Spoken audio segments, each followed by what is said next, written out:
It's time to choose, it's either or. I'm talking either win or you lose, cause we alpha. And we came to win, and we ain't stopping till we get to the end. Baby, back to alpha. Like how could I lose my life for yours? Tell me which one would you choose? I walk in a room like I ain't got nothing to prove. One man, but I feel like I walk with a crew. I'm alpha. Here stand up like alfalfa. Alpha. Chief in the end, boy, I'll scalp ya. Alpha. GPS, I'll reroute ya. Alpha. Whew. Come and learn something. Or get burnt, watch how I earn something. Back to alpha.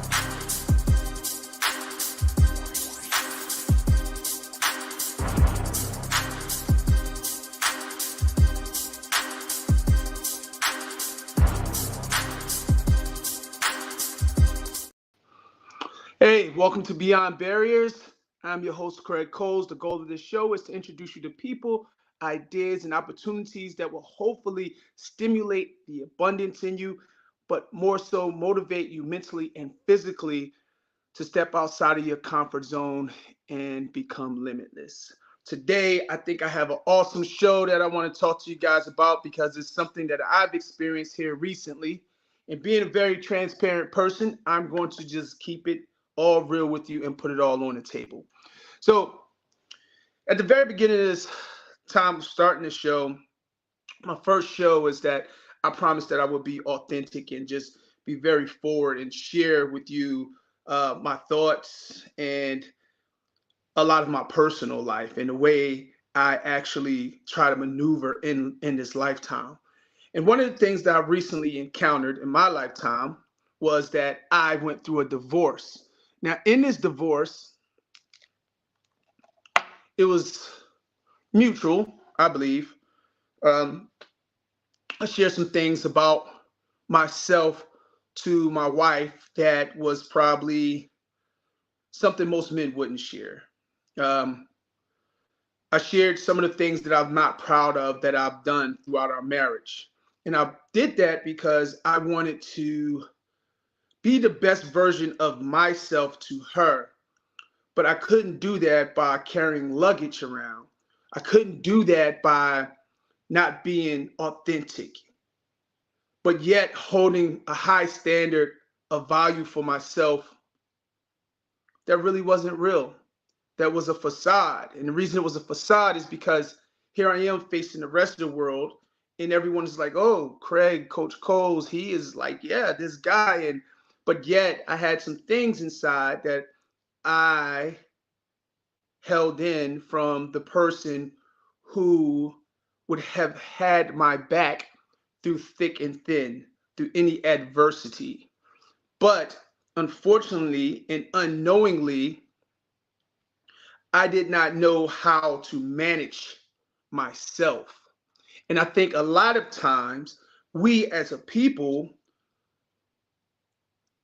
I want to say men, but I don't want to put a title on us. So I'm going to say people, but I think we all mismanage ourselves. It's crazy because when I reflect on my marriage, I think of all of the things that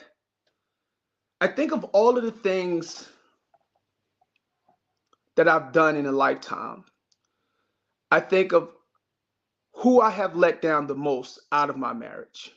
And who I have let down the most out of my marriage, of course, would be myself. Well, how or what does that mean, Craig? I'm glad you asked. That simply means that I will make sure that you believe I hold the highest level of integrity, but yet I will lie to myself. Well, what do you mean by that? We want the rest of the world to perceive us in a specific way, but yet we lie to ourselves. We say that we're going to do things and we don't do it. We find reasons not to do it. We find excuses within ourselves.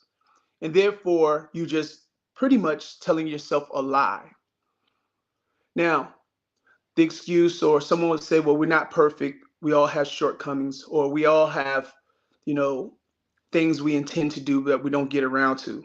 But yet, if I tell you, hey, such and such, I'm going to do X, Y, Z, I make sure that I get that done because I have such a concern on how you perceive me.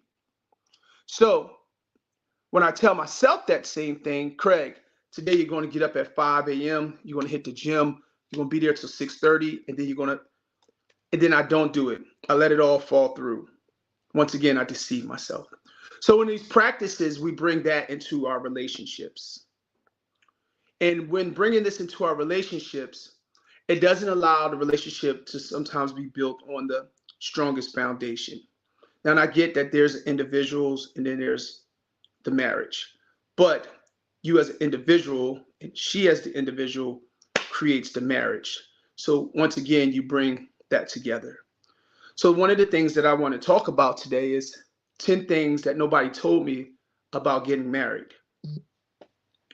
And I think that I'm sharing this because it's things that I did not know that you would think you would know if you're going to get married, but some things just slip through the cracks, and it's totally fine for that to happen.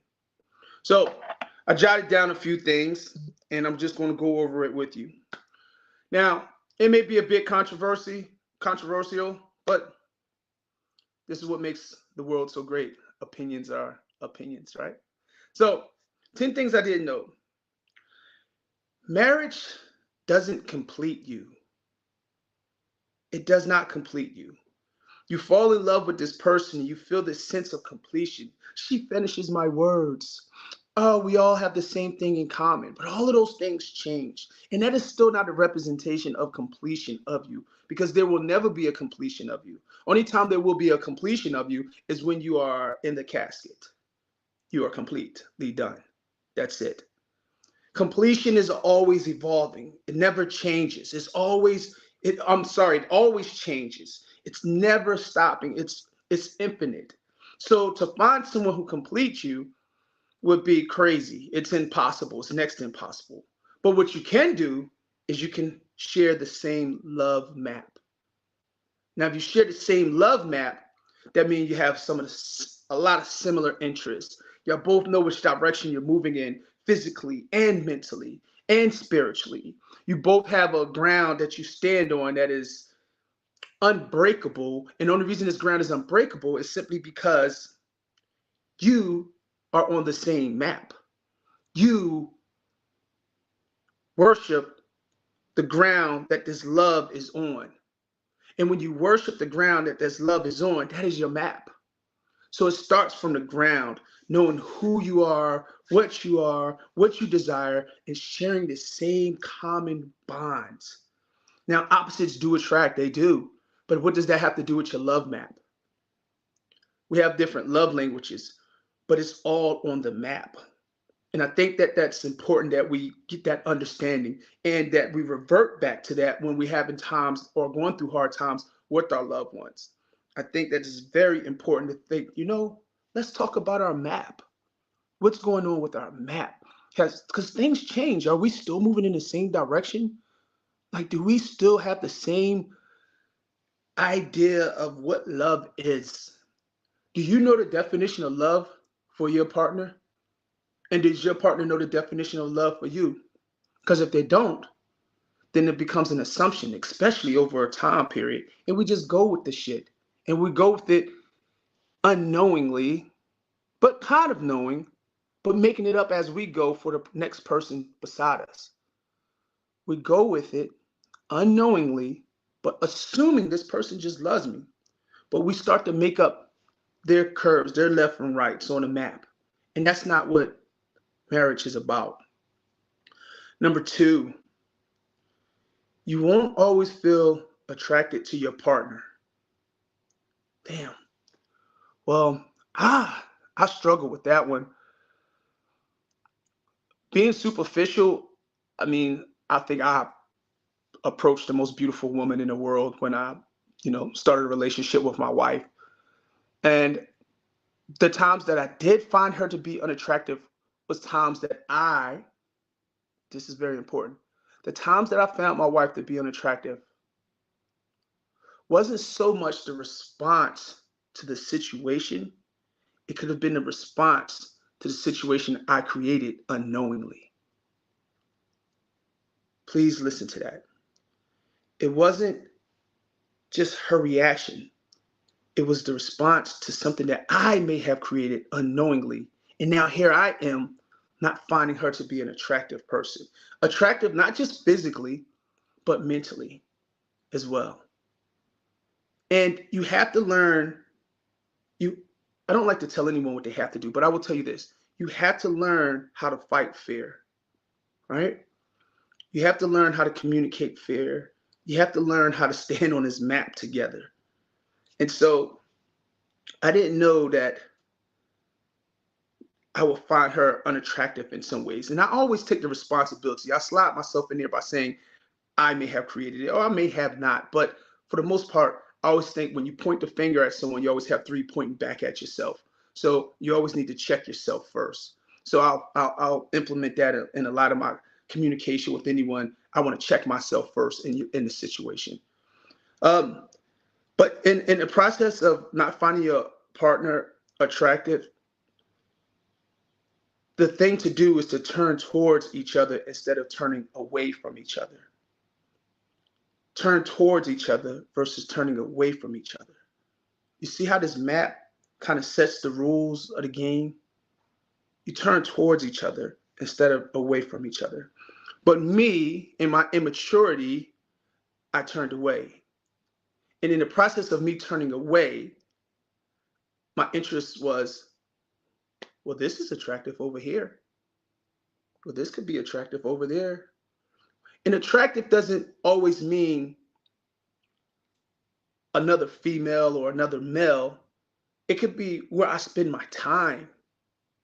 I find that getting on my Harley because we not clicking and me riding for a day or two or riding all day and then coming back when I know everything is settled. Attractive could be so many different ways, but in those situations, you have to learn to stand on that map. Stay on that fucking map.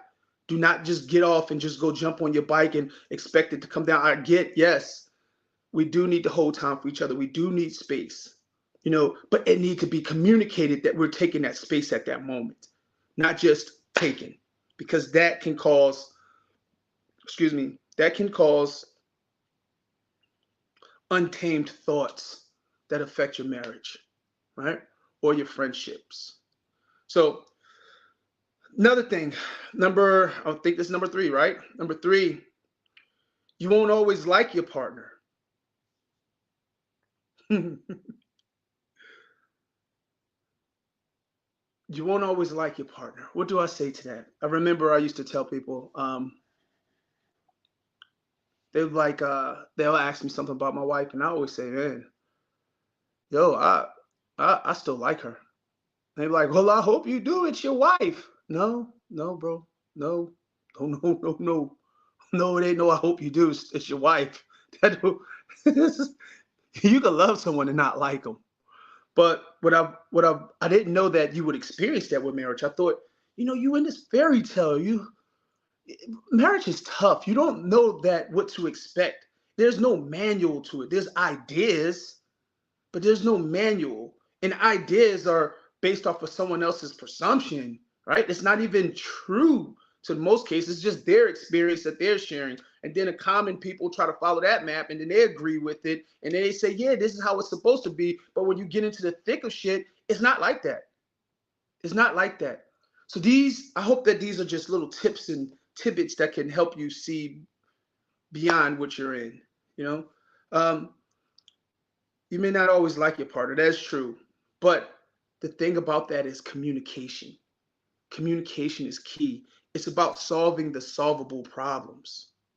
And everything is solvable. Everything is solvable. Remove your ego and tell me what can't be solved when it comes to a relationship. Tell me what can't be solved if you're playing on a love map that you and this person created together because you communicate. You know these things. So now the communication on this map is like, hey, listen, we at a standstill. We at a crossroad right now. Well, I want to go left.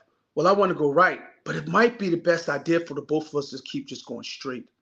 or even to step back and go a block back and revisit another conversation just to get 2 miles forward, right? So it's all about communicating and solving the solvables, learning to fight fair. I don't need to beat you down verbally, especially physically. I don't play that shit at all. But verbally, that just triggers something. Any man that touches a woman or woman touching a man is just totally not, yeah. Text me, I'll come get him. Um, but communication and solving the solvables is so major. That is part of your marriage. You are chosen to help me solve these problems. I am chosen to help you solve these problems. Now, what level of communication can we use to solve these problems? And if we can figure out that level of communication right there, or it might take a day, it may take 2 days, but I'm turned towards you. I'm not turned away from you. So that means 9 times out of 10, we're going to be able to solve it. We know how to fight fair on our map. So if we know how to fight fair on our map, then I'm pretty sure we can solve this, especially if we remove the ego. So communication and solving the solvable problems is major. And it's okay that you don't like your partner all the time. Next one, being in love is a stage of a relationship that doesn't last forever. Being in love is a stage of a relationship that doesn't last forever. This is what I want to say to that. It's okay that things don't last forever, but then you have to determine what is forever. Is it forever in the moment you're in? Is it forever till your body leaves the earth? Is it forever for the rest of the day? Like, what is forever? They say nothing lasts forever. Who the hell knows that? How do you know that? How do you know nothing lasts forever? I mean, of course, you chew some gum and get stale, but I mean, when it comes to us as humans working on a frequency, energy is forever. Energy is forever. So whoever told you nothing lasts forever doesn't know what the hell they're talking about, especially when it comes into a relationship, because energy can be forever. It's just your choice of communication. It's your disconfiguration of your love map. Everything has infinite energy, is just infinite. Let's just leave it at that. Let's just leave it at that, because you're going to take me on a different talk tours. I really dig into talking about energy. And I think that's just the most beautiful thing in the world. I think God is energy, to be honest with you. Whoever told you nothing lasts forever doesn't know what the hell they're talking about. And next time they tell you something like that, you just walk away. Because if you are here and you have the opportunity to communicate and there's no egos and your intentions are the greatest and you mean well and your loved one knows it means well, everything could be repaired.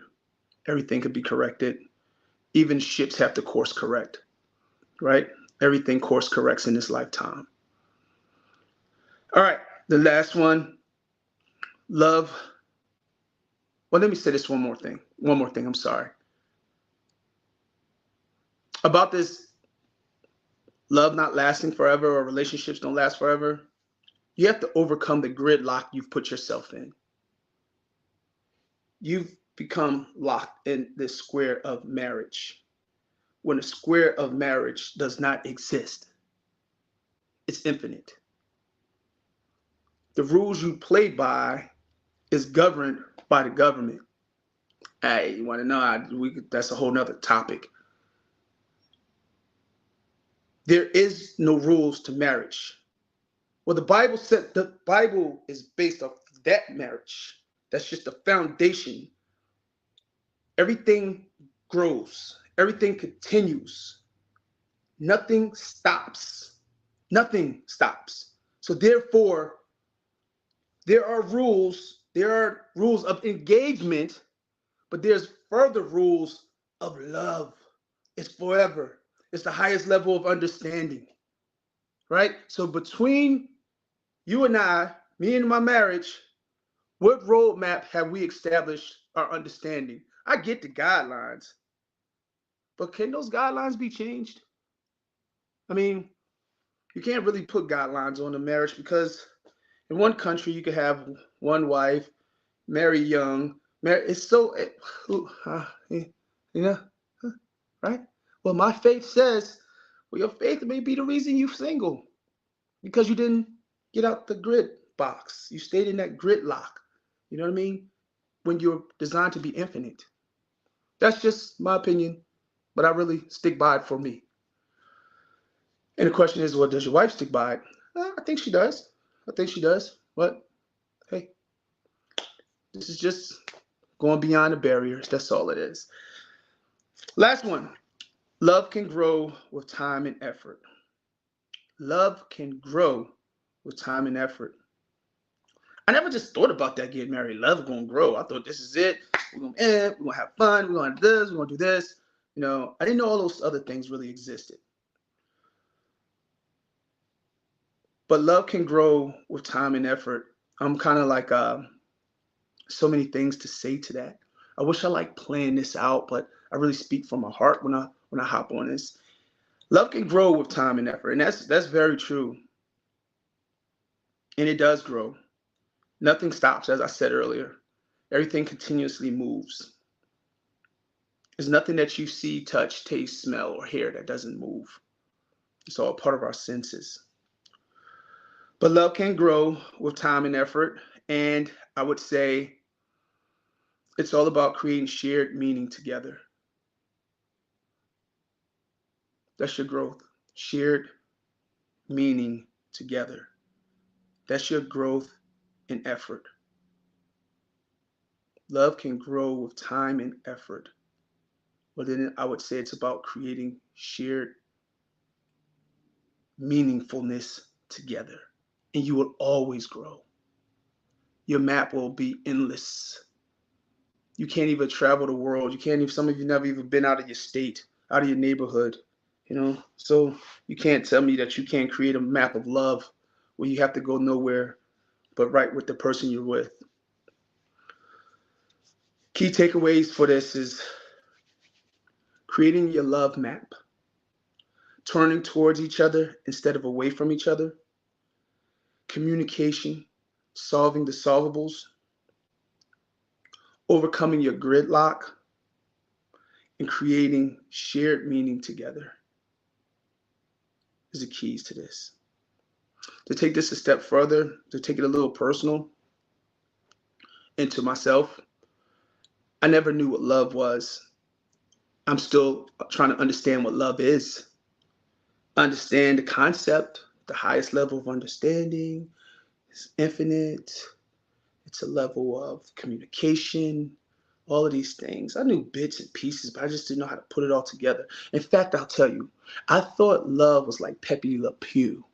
Some of you may not even know who Pepe Le Pew is, but he's a little skunk, right? He was like a little player. And everything he did was like a red love. Everything he did was about what he gained from it, right? So I always thought love was about something I got, right? That I received from the person. So me thinking love, that I'm always getting something from this person. It sounds selfish, but fuck, let's talk truth. Let's go beyond that barrier. So I'm always getting something from love. Always, always. Every woman I've ever loved in my lifetime, maybe except for my daughters, right? But that's red love. After going down and hanging out in Georgia with a guy named Bruce Lipton, I learned a lot. I learned a lot that opened up some doorways or pathways in my mind and the way I think. And what I've learned is that red love is not for me. I'm about golden love. I titled this myself, and this is on a drive, and I came up with this whole concept, so I'm gonna share it with you.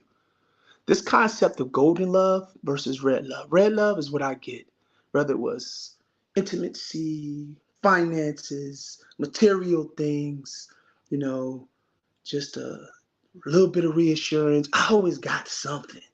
But I thought it was normal. I thought that was normal. And maybe it's the way I was raised or something. Maybe it's because, my mother used to always shower my sister and I with gifts, her and my father. Well, my mother, because my dad was always working, but we had everything. So I always thought maybe that's where love come from. And that's just really being honest and digging into a childhood trauma right there for you. But what I realized is about golden love.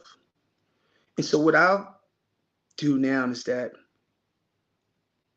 in the love that I desire to encounter is that I love you regardless of what the fuck you give me. I don't care. You don't have to give me nothing. I just want to love you for the best that you can be. That's not even just romantically. That's just for people in general. Like I just want you to have greatness. I want you to feel good about yourself. I want you to know that you are limitless. I want you to know that you are the most beautiful being. I want you to recognize that you don't have to live in this gridlock box, that you are infinite forever. I want you to understand that love is limitless.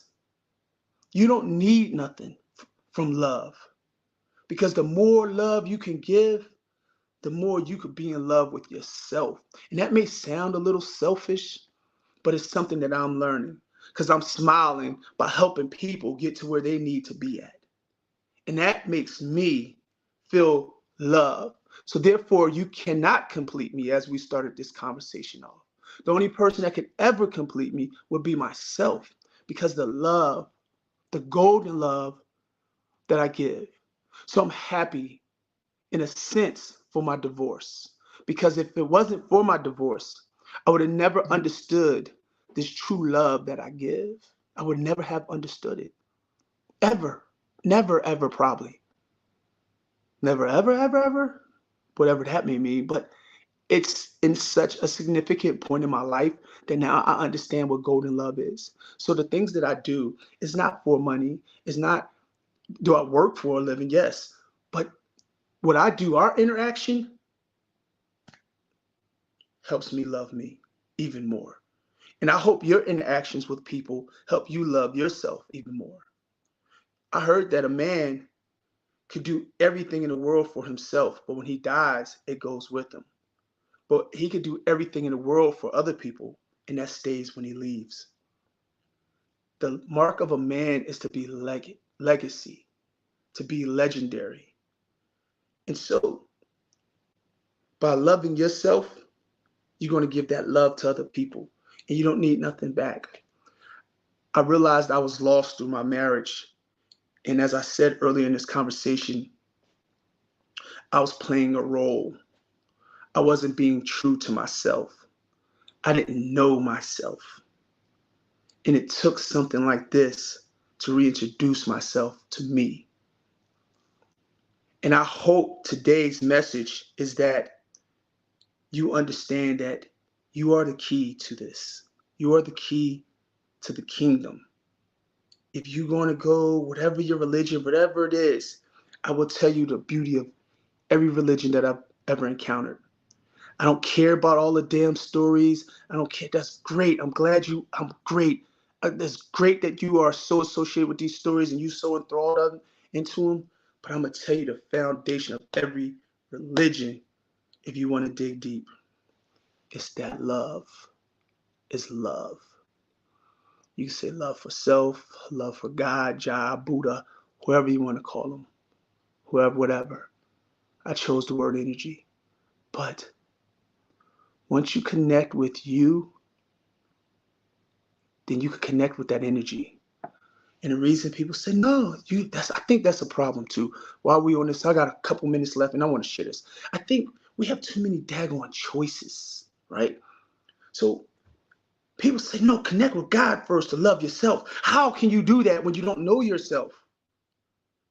You're just doing it off of someone else's presumption. Someone else's, hey, this is what love is. You should do this. That doesn't work. That doesn't work. This is why we fall short. You want me to connect to a source when I don't know how to connect with myself. How do you do that? The way you do it is you learn to sit still And sitting still, your body's going to want to get up. You make that body sit like a dog. You say sit and stay. The mind is going to want to wander and do all these things. You tell the mind, quiet. It's okay to have thoughts, but you have to become the observer of those thoughts. You can't become the police of that traffic, because if you're in the traffic, directing traffic in your mind, and that being your thoughts, then you are a part of the scene. And if you are a part of that scene, you are in the scene. You have to be an observer. Tell your body to sit. And now your mind, just let all the thoughts go. Just look at it like a river flowing. Just let it go. And in the process of you letting it go, you're going to start to come to some realizations about yourself. And in these realizations, you're going to start to say, this shit right here that we see, it's not love and it's not life. It's not.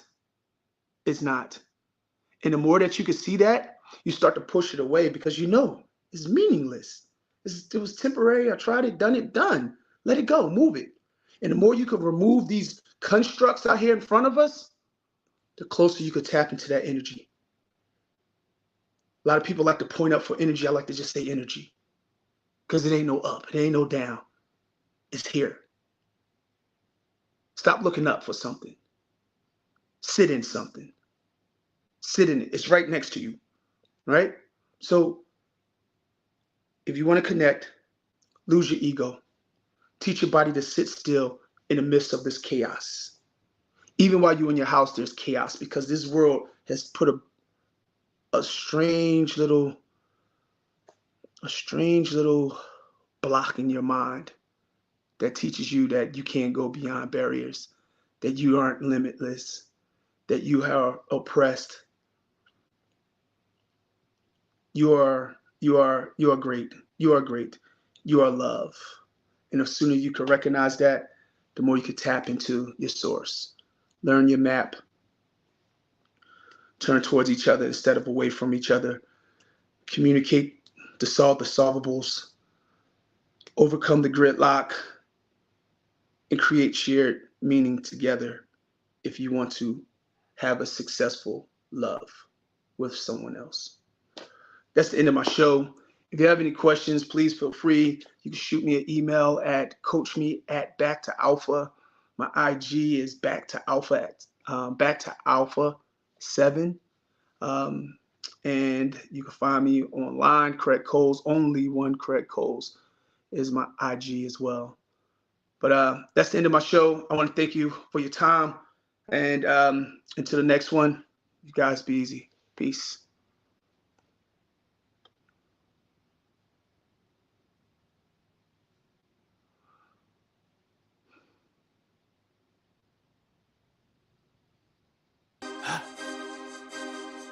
We out.